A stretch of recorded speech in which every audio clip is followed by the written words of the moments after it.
Buenas tardes, paz y bien. Me da gusto estar con ustedes de nuevo para un nuevo programa en esta serie de pláticas en el programa general de Seguidores del Camino. Soy el hermano Jesús María Bezunartea, sacerdote capuchino, y me da mucho gusto compartir con ustedes desde España las dulces palabras del Señor, como diría San Francisco, que es lo que ahora, a través de la explicación un poco general de la exhortación apostólica del Papa, alegraos y regocijaos, vamos a exponer, porque precisamente el capítulo 3 que vamos a tomar como objeto de nuestra plática se refiere, con el título ya lo dice, es a la luz del Maestro. Entonces vamos a tener como tema principal las dulces palabras del Señor, que son las palabras del Evangelio en lenguaje franciscano. Bueno, pues el Papa, a través de este capítulo, nos va a exponer cómo a través de las bienaventuranzas y a través de la práctica de la misericordia estamos dentro del corazón del camino de la santidad. Así, dicho en pocas palabras. Bueno, pues un poquito más en detalle. El Papa comienza constatando que, después de lo que nos ha dicho hasta ahora en los dos primeros capítulos, puede haber distintas teorías sobre lo que es la santidad. Y dice él cómo, pues Jesucristo lo explicó sencillamente a través de las bienaventuranzas. Así es como el Papa quiere mirar las bienaventuranzas como una descripción, un dibujo del rostro de Cristo, el rostro del Maestro, que es el modelo de la santidad y que nosotros estamos llamados a transparentar a través de nuestras vidas. Dice cómo esta palabra, bienaventurados o dichosos o felices, pasa a ser sinónimo en el Evangelio y en la vida real de los cristianos de santo, porque expresa el modo de ser, de vivir de la persona que es fiel a Dios y vive su palabra en una entrega de sí mismo. Bueno, y a continuación nos habla brevemente una introducción que se titula a contracorriente, diciendo pues cómo Jesús, a través de estas 8 bienaventuranzas o estos 8 modos de decirnos cómo podemos ser felices, está pues proponiendo algo que hoy día va a contracorriente. No es el modo como nuestro mundo hoy busca la felicidad. Y dice, aunque las palabras de Jesús puedan parecernos poéticas, sin embargo van muy a contracorriente con respecto a lo que es costumbre, lo que se hace en la sociedad. Bueno, es importante que lo constate y es importante que nosotros tomemos nota de ello, no para pensarlo 2 veces, sino para darnos cuenta de que realmente el mensaje del Evangelio pues es un mensaje que contrasta los valores y la ideología de nuestro mundo. Pero eso no es para que nos asustemos o nos echemos atrás, sino para que tengamos conciencia del mensaje de la novedad, de la riqueza, del mensaje evangélico y que merece la pena. Entonces, comienza ahora a examinar las parábolas, una por una. Felices los pobres de espíritu, porque de ellos es el reino de los cielos. Es una bienaventuranza un poco, bueno, yo creo que todas son difíciles para el mundo, pero esta ha sido una de las que a mí personalmente más me ha cuestionado la gente. Hasta en la universidad una vez una profesora me preguntó: oiga, a ver, explíquenos eso, ¿cómo puede ser feliz una persona pobre de espíritu?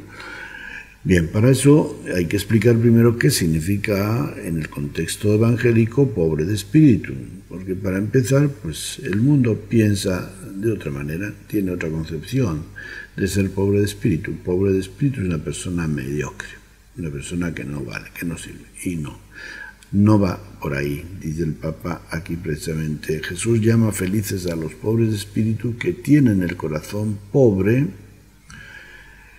El corazón pobre, ¿por qué? Porque ese corazón no está lleno de sí mismo, no está lleno de experiencias mundanas en las que uno busque la felicidad, como ser famoso, tener prestigio, ser muy inteligente, todo aquello que nos puede traer la admiración de los demás. Esta pobreza, dice el Papa, está muy relacionada con aquella santa indiferencia que proponía San Ignacio de Loyola, en la cual alcanzamos una hermosa libertad interior, ¿no? Bueno, entonces desprenderse de todo, que es también lo que dice San Francisco, el vivir sin nada propio, para que nuestro corazón pueda llenarse de lo verdadero, de lo que realmente es bueno para nosotros. Como dice Francisco, Dios es el bien, San Francisco, todo bien, sumo bien. Bueno, pues esta es la felicidad. El Papa hace referencia también al Evangelio de Lucas, que habla de ser pobre simplemente, materialmente, y nos invita también, pues el Señor a través de esta palabra, dice el Papa, a una existencia austera y despojada. Es decir, que no podemos jugar con el fuego, ¿verdad? Tarde o temprano nos vamos a quemar. Es como quien juega con su mascota, sea el gato, el perro, etcétera, y pues tiene sus señales, ¿no?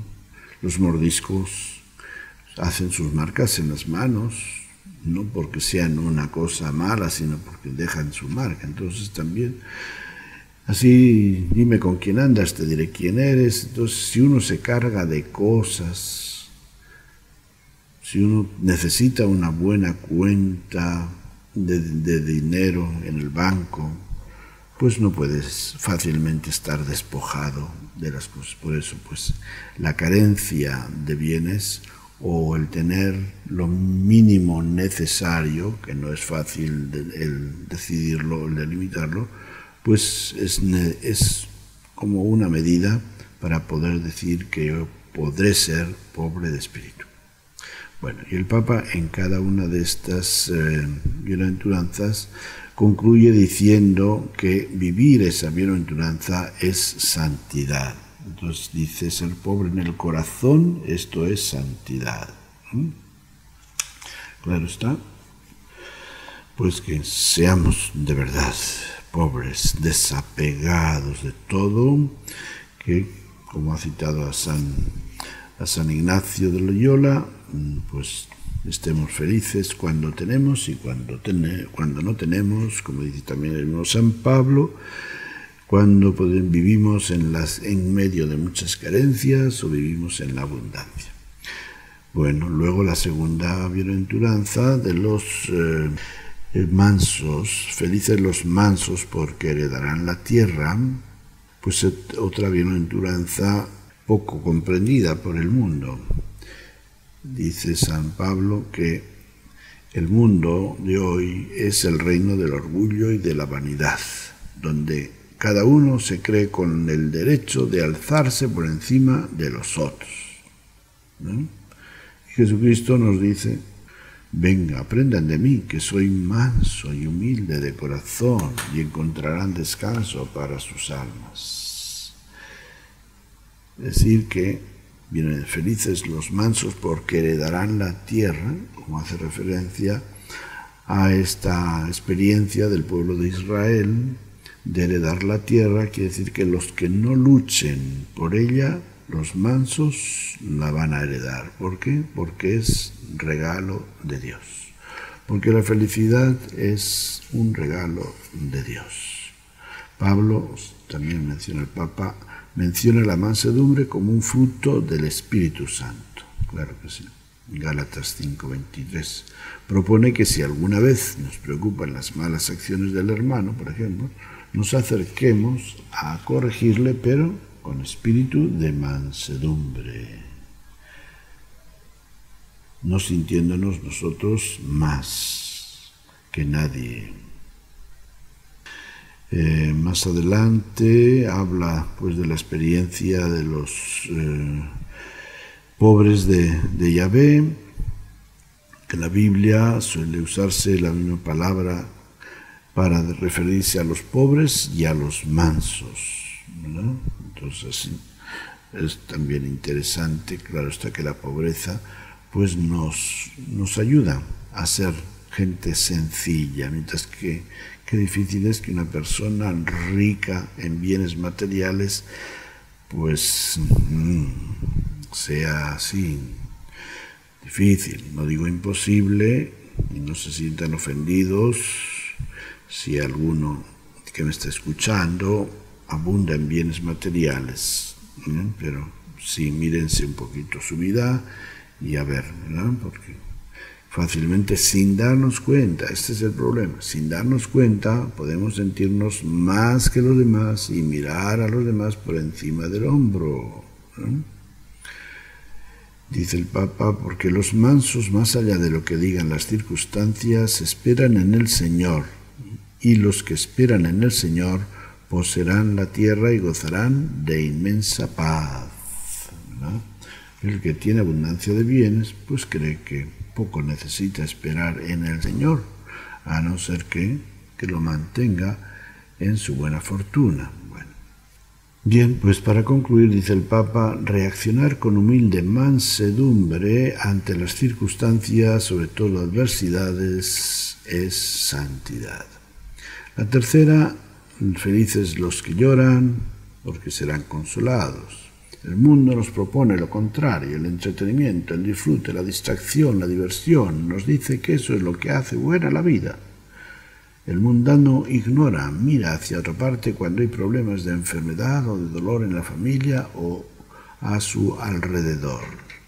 Entonces, esta bienaventuranza, obviamente que nos está sugiriendo por estas palabras que acaba de decir el Papa, que no volvamos la mirada ante la gente que sufre, sino que sintamos la empatía hacia ellos y veamos de qué manera los podemos acompañar en la vida, de la manera que sea posible, no necesariamente materialmente, sino con el afecto, con el cariño de hermanos. Y dice, concluye el Papa diciendo, saber llorar con los demás, esto es santidad. Y seguimos con la siguiente bienaventuranza, que dice, felices los que tienen hambre y sed de justicia, porque ellos quedarán saciados. Y con esto vamos a concluir nuestra primera parte. Tener hambre y sed son experiencias muy intensas porque responden a necesidades primarias y tienen que ver con el instinto de sobrevivencia. Bueno, pues si esto lo aplicamos a la justicia, ciertamente que es algo muy, muy comprometedor en nuestra vida. Claro está que la justicia del Evangelio pues tiene distintos matices y así como puede incluir, o incluye más bien, la justicia de que a cada uno se le dé lo que necesita, la justicia que sabe repartir los bienes y los sueldos según las necesidades de las personas, también tiene ese sentido bíblico de la fidelidad a la voluntad de Dios con toda nuestra vida, como se dice, pues del hombre justo. El hombre justo que vive según la justicia de Dios es que vive según los valores y la voluntad de Dios. Bueno, pues quien tiene esta hambre y sed de que todo sea de acuerdo a la voluntad de Dios, que quiere también que todos gocen de lo suficiente de abundancia de bienes para satisfacer sus necesidades, que es la justicia real, pues serán saciados. Bueno, seguimos pues con la siguiente bienaventuranza, que es la bienaventuranza de la misericordia hermosa. Felices los misericordiosos, porque ellos alcanzarán misericordia. La misericordia, dice el Papa, tiene dos aspectos. Es dar, ayudar, servir a los otros y también perdonar y comprender. Luego nos va a hablar más detenidamente sobre la misericordia y precisamente en el primer aspecto de dar, de servir a los demás. Pues bueno, esta misericordia obviamente tiene unos alcances diferentes. Cuando se trata de dar es estar pendiente de las necesidades de los más necesitados. Cuando se trata de perdonar y comprender, se trata de abrir nuestro corazón a quien nos haya ofendido, ¿no? Dice el Papa que Jesús no dice felices los que planean venganza, sino que llama felices a aquellos que perdonan y lo hacen 70 veces 7. Pues es la segunda. El segundo aspecto que en este momento lo explica, se detiene más el Papa sobre esta dimensión de la misericordia del perdón, de la comprensión hacia los demás y el perdón sin límites. Bueno, recuerda también el Papa que para San Lucas la misericordia es el sinónimo de la perfección, de tal manera que donde San Mateo dice bienaventurados sean perfectos como el Padre es perfecto, San Lucas nos dice sean misericordiosos como el Padre es misericordioso. La siguiente bienaventuranza es felices los de corazón limpio, porque ellos verán a Dios. Otra bienaventuranza que quizá también tenemos que pulir un poco en el modo de entenderla, y es porque esta pureza es evangelio, y por tanto la tenemos que entender en una dimensión evangélica, no en una dimensión moral. La pureza de corazón no significa el no tener nada de qué reprocharse, el no tener ningún pecado, sino esta pureza de corazón significa tener un corazón sencillo, como San Francisco se lo explica en una florecilla a Fray León: si estás esperando a ser puro como el agua cristalina, de manera que no tengas nada que reprocharte, ay, Fray León, nunca vas a encontrar esa experiencia, nunca vas a llegar a eso. Pero si tú te desprendes de todo, si tú sabes reconocer tu pobreza y sabes reconocer la providencia amorosa de Dios y cómo cada cosa de tu vida es un regalo, y tu vida la orientas en ese sentido de alabar a Dios y de dar gracias a Dios, de mirarle más a Él, de fijarte más en Él y menos en ti, de ver en todas las criaturas un regalo de Dios, etc., pues entonces eres una persona pura de corazón, y pues esa persona pura de corazón en todo descubre cómo Dios se hace presente, ¿no? Y eso es lo que viene a significar el ver a Dios. No estamos pensando en ver a Dios en el cielo, sino aquí. Las bienaventuranzas son experiencias de vida aquí en este mundo.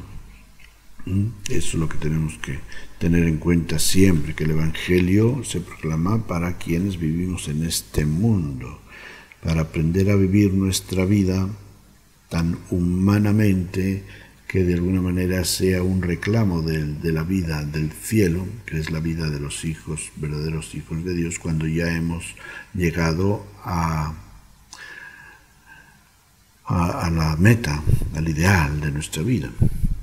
Bien, luego tenemos la siguiente bienaventuranza: felices los que trabajan por la paz, porque ellos serán llamados hijos de Dios. Esta bienaventuranza nos hace pensar en las numerosas situaciones de guerra que se repiten. Bueno, pues sabemos que la paz fue un regalo que Jesús nos dejó como fruto de la resurrección, como fruto de su misterio pascual. Hoy día nuestro mundo está, en general, la historia de la humanidad está toda herida por guerras, luchas, contrariedades, adversidades, muertes, millones de seres humanos. ¿Cuántos millones de seres humanos que han muerto a lo largo de los siglos violentamente a manos de sus hermanos, llamados enemigos? Bueno, pues Jesucristo nos dice: los que trabajan por la paz, felices aquellos que trabajen por la paz, porque serán llamados hijos de Dios, queriendo decir que Dios quiere la paz. Y Dios nos manda a esas personas precisamente como instrumentos de la paz. Y qué bueno pues que exista esa costumbre de dar el premio Nobel de la Paz, reconociendo en ellos instrumentos de Dios para hacer esta vida nuestra, una vida en la cual podamos experimentar a este Dios bueno que ha hecho de Cristo nuestra paz, como dice San Pablo, paz entre los adversarios. En su tiempo, la paz entre judíos y paganos. Bueno, entonces estamos del lado de la paz. ¿Qué podemos hacer en favor de la paz, para trabajar por la paz? Dice el Papa: no es fácil construir esta paz evangélica que no excluye a nadie, sino que integra también a los que son extraños, a las personas difíciles y complicadas, a los que reclaman atención, a los que son diferentes, a quienes están muy golpeados por la vida, a los que tienen otros intereses. Es decir, que a todos los niveles personales, comunitarios, nacionales, internacionales, políticos, militares, sociales, en todos los sentidos espirituales, esta paz tiene su campo de trabajo, ¿no? Y si que nos hacemos del lado de la paz, podremos trabajar para hacerla posible o para evitar las dificultades y hacerla una realidad. Sembrar paz a nuestro alrededor, dice el Papa, esto es santidad. Viene la siguiente, que es la última: felices los perseguidos por causa de la justicia, porque de ellos es el reino de los cielos. Bueno, Jesús mismo remarca que este camino va a contracorriente hasta el punto de convertirnos en seres que cuestionan a la sociedad con su vida, personas que molestan. Así es, el cristiano, el justo, es un reproche, es una afrenta al mundo que tiene otros valores. Y dice el Papa: si no queremos sumergirnos en una oscura mediocridad, no pretendamos una vida cómoda, porque quien quiera salvar su vida la perderá. Entonces, bueno, pues tampoco vamos a estar buscando peleas, ¿no? Ha habido en otros tiempos santos que han buscado el martirio, ¿no? Y han provocado, en cierto modo, a sus enemigos para morir mártires. No se trata de eso, ¿no? Se trata de saber vivir nuestra vida y ser fieles a nuestra vocación, y ya Dios dirá qué pasa con nosotros, ¿no? La cruz se va a hacer presente sin que nosotros la busquemos. La sociedad, dice el Papa, alienada, atrapada en una trama política, mediática, económica, cultural e incluso religiosa que impide un auténtico desarrollo humano y social, se vuelve difícil vivir las bienaventuranzas en esa sociedad, llegando incluso a ser algo mal visto, sospechado y ridiculizado. Entonces, en esta sociedad, tal como la conocemos nosotros, las bienaventuranzas, lo que hemos explicado anteriormente, puede provocar precisamente reacciones hostiles, contrarias a la vida de un cristiano, y de esa manera se constituye o se hace realidad esta octava bienaventuranza. Y dice Jesús que son felices quienes sean perseguidos por ser fieles a su vocación, a su ideal cristiano, porque de ellos es el reino de los cielos. Ellos van a experimentar ya en esta vida cómo Dios llena su corazón con la riqueza del Evangelio del reino de Dios. Y aceptar cada día el camino del Evangelio, dice así, aunque nos traiga problemas, eso es santidad. Así concluye esta parte de explicación de la octava bienaventuranza. A continuación, el Papa explica el tema de la misericordia bajo un título general que es el Gran Protocolo. Y el Gran Protocolo pues lo llama al capítulo 25 del Evangelio de San Mateo, donde nos explica fundamentalmente lo más importante de este capítulo, la alegoría del juicio final, donde se dice que se nos va a juzgar sobre la misericordia. Como Cristo como juez se va a sentar allá y va a llamar a comparecer a todos, y la sentencia va a decidirse según hayamos sido actores de misericordia, hayamos practicado la misericordia o no. Por tanto, ser santos no significa blanquear los ojos en un supuesto éxtasis. Simpático, ¿no? El Papa. Decía San Juan Pablo II que si verdaderamente hemos partido de la contemplación de Cristo, tenemos que saberlo descubrir sobre todo en el rostro de aquellos con los que Él mismo ha querido identificarse, que son los pobres y sufrientes. En esta llamada a reconocerlo, en los pobres y sufrientes, se revela el corazón de Cristo, sus sentimientos y opciones más profundas con las que todo santo intenta configurarse. Y de hecho, pues a partir del siglo XVI, prácticamente todas las congregaciones de vida religiosa activa apostólica tienen como objetivo una obra de misericordia.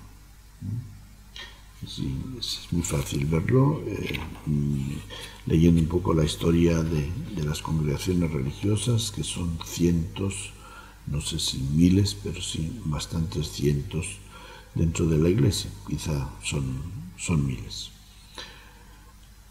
Y bueno, explica el Papa, da algunos ejemplos de esta realidad, de la misericordia, cómo se nos presenta a los ojos de la vida de cada día, y que no miremos para otro lado, sino que seamos realistas y sepamos que la misericordia es algo que no solamente lo llevamos en el corazón como un sentimiento rico que Dios nos comparte, sino que la debemos de practicar. Ante todo y sobre todo se trata de obras de misericordia.